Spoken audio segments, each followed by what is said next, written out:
Hello dear student, again welcome back in the class of असमडेटी physics. आज जो अपन topic पढ़ने वाले हैं वो कल वाला ही टॉपिक है, उस अर्थात रेमस्टेन नेत्रिका। आज अपन इसका पढ़ेंगे पार्ट सेकंड। देखिए, कल हमने रेमस्टेन नेत्रिका के साथ हाइगेन नेत्रिका को भी पढ़ा था। आज अपन केवल और केवल रेमस्टेन नेत्रिका के बारे में जानकारी लेंगे, ठीक है। तो रेमस्टेन नेत्रिका एक ऐसी नेत्रिका होती है जिनके दोनों लेंसों की फोकस दूरियां रहती है, वो क्या रहती है, बराबर रहती है, ठीक है। और दोनों के बीच की दूरी रहती है, अर्थात वो रहती है 2/3 f। दोनों मतलब लेंस L1 और लेंस L2, इन दोनों के बीच की दूरियां कितनी रहती है, d = 2/3f, ठीक है। अब देखिए, अभिदृश्यक लेंस तीन प्रकार से नेत्रिका में हमने क्या देखे थे, लेंस। एक देखा था अभिदृश्यक, एक अभिक्षेत्र और एक देखा था नेत्र लेंस, है ना। ये है अभिक्षेत्र, ये है नेत्र लेंस। अभिदृश्यक लेंस से आने वाली किरणों का प्रतिबिंब कहाँ पे बन रहा है, L1 के जस्ट सामने बन रहा है। अब प्रतिबिंब बन रहा है तो बिंब यहाँ पे रखा हुआ, तो सिंपल सी बात है, ये जो दूरी होगी वो कितनी होगी, वो होगी u के बराबर। किसके बराबर होगी, u के बराबर। अब यहाँ से तरंगे क्या होगी, विभाजित होगी। विभाजित होगी तो एक तरंग कहाँ पे आएगी, यहाँ पे आएगी, और दूसरी तरंग कहाँ पे आएगी, यहाँ पे आएगी। अब ये तरंग यहाँ से अपवर्तित होगी, कहाँ से निकलेगी, इसके ध्रुव से, ठीक है। और दूसरी वाली किरण है वो इसके क्या हो जाएगी, समांतर। और समांतर होने के बाद आगे क्या हो जाएगी, दोनों में समांतर, अर्थात जो प्रतिबिंब बनेगा वो कहाँ पे बनेगा, अनंत पे बनेगा। इन दोनों यदि किरणों को अपन पीछे की तरफ बढ़ाएं, इन दोनों किरणों को यदि अपन पीछे की तरफ बढ़ाएं तो आपको ये तरंगे I2 से आती हुई क्या होगी, प्रतीत होगी। देखना, इसमें तीन चीज़ें एक साथ आएगी। I2 L2 के लिए तो किसका काम करेगा, बिंब का काम करेगा। I2 L2 के लिए किसका काम करेगा, बिंब का काम करेगा। पर किसके लिए, L2 के लिए। पर I2 प्रतिबिंब का काम करेगा स्टूडेंट, किसके लिए, L1 के लिए। किसके लिए, L1 के लिए, ठीक है। क्योंकि इन्हीं किरणों को वो आगे बढ़ा रहा है, तो इस बिंब का प्रतिबिंब कहाँ पे बनेगा, I2 पे बनेगा, ठीक है।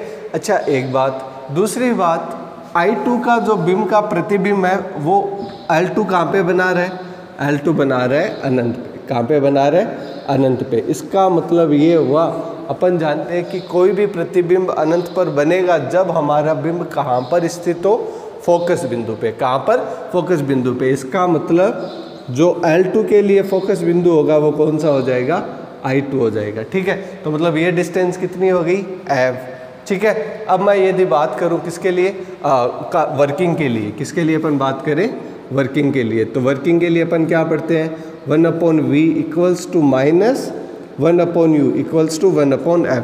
देखिए स्टूडेंट, आज हमारे पास v नहीं है, ठीक है।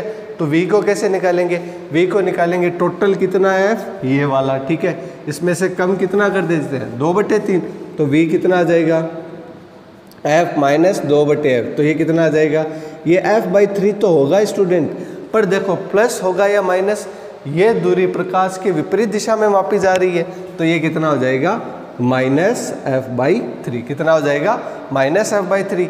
और ये वैल्यू अपन कहाँ पे पुट करेंगे, यहाँ पे। तो ये कितना हो जाएगा, -f/3 -1/u = कितना हो जाएगा, 1/f। तो u इस तरफ आएगा, f उस तरफ जाएगा, तो 1/f = क्या हो जाएगा, 1/f हो जाएगा -3/f और -1/f। तो ये हो जाएगा -4/f कितना हो जाएगा, f। ये लीजिए स्टूडेंट, कल हमने बस ये वैल्यू क्या निकाली थी, थोड़ी सी इसमें दिक्कत आ गई थी, क्योंकि हमने जब इसको इस तरफ लाए थे, तो इसको जब इस तरफ लेके गए थे ना, तो उस टाइम हमने क्या नहीं किया था, उस टाइम हमने माइनस चिन्ह नहीं लगाया था। तो अब पता चल गया कि भाई जो दूरी रहेगी किसकी, सॉरी यहाँ पे u होगा, यहाँ पे क्या होगा, u का बिंब की जो दूरी रहेगी वो कितनी रहेगी, -4/f, अर्थात उस तरफ, ठीक है। देखिए, और फिर अपन ने बात की थी किसकी, गोलीय विपतन की और वर्ण विपतन की। गोलीय विपतन कब कब होता है, जब दोनों के बीच की दूरी, अर्थात इन दोनों के लेंसों के बीच की दूरी किसके बराबर आए, दोनों फोकस दूरियों के अंतर के बराबर, है ना। तो गोलीय विपतन की यदि अपन बात करें, स्फेरिकल एबेरेशन की अपन बात करें, किसके लिए, रेमस्टन के लिए। किसके लिए, रेमस्टन आईपीसीस के लिए। तो कितना होगा, f1 - f2 कितना हो जाएगा, 0। क्यों, क्योंकि इन दोनों की फोकस दूरियाँ क्या होती है, बराबर होती है। प्रीवियस वीडियो में हमने देखा था रेनसन नेत्रिका के लिए F1 बराबर कितना होता है, F2। ये तो हुआ गोलीय विपतन का निराकरण।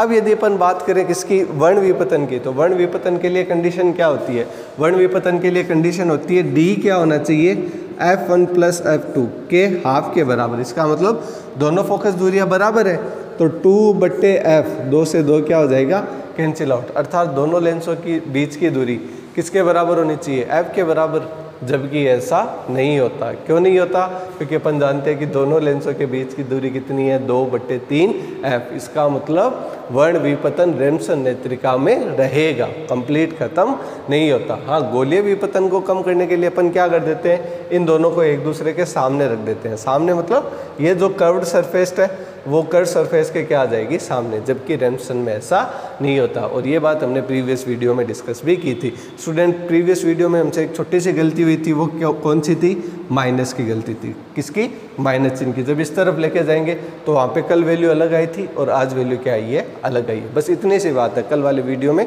एक छोटी सी क्या रह गई थी, गलती रह गई थी। ठीक है, इसलिए मैंने इसको वापस पूरा बताया। ठीक है, अब स्टूडेंट अपन बात करते हैं कि क्रॉस तार की स्थिति क्या होगी। ठीक है, क्रॉस तार की स्थिति और प्रिंसिपल पॉइंट किन के लिए, रेनसन नेत्रिकाओं के लिए। ठीक है, तो क्रॉस तार का कॉन्सेप्ट क्या कहता है कि क्रॉस तार एक ऐसा तार है जो बिंब के दो बिंदुओं के बीच की दूरी को बताता है।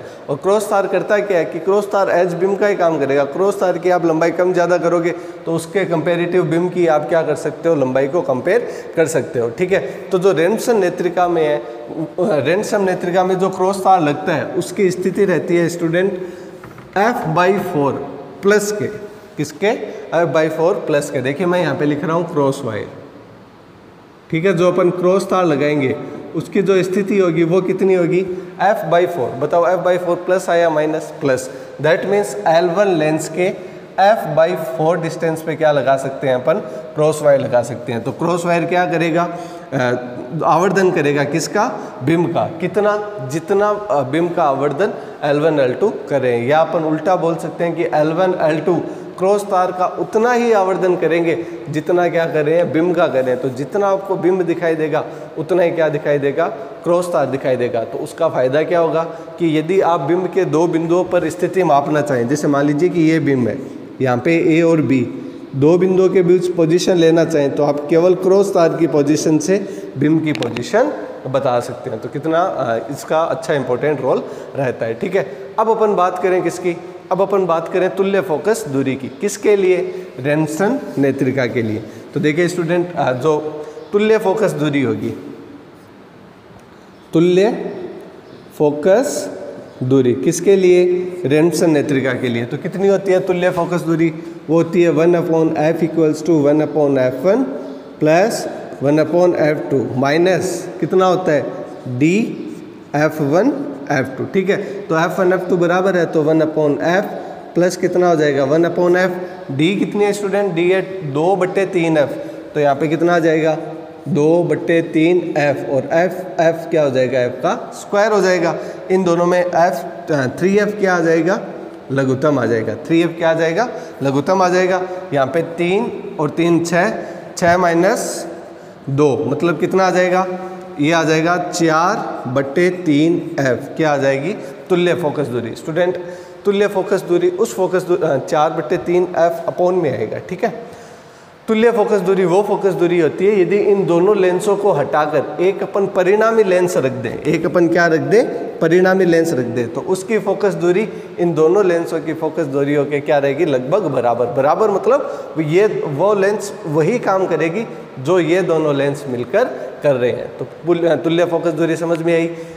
कल अपन स्टूडेंट बात करेंगे रेनसन नेत्रिका के जो प्रिंसिपल पॉइंट्स होते हैं उनकी, और हाइगेन नेत्रिका और रेनसन नेत्रिका में डिफरेंस। तो ये था स्टूडेंट छोटा सा वीडियो किसके बारे में, रेनसन नेत्रिका के बारे में। यहाँ तक टॉपिक में आपके कोई डाउट तथा कोई भी क्वेरीज है तो आप ग्रुप में मैसेज करके पूछ सकते हो या कमेंट करके पूछ सकते हो। Thanks for this video. Thank you student.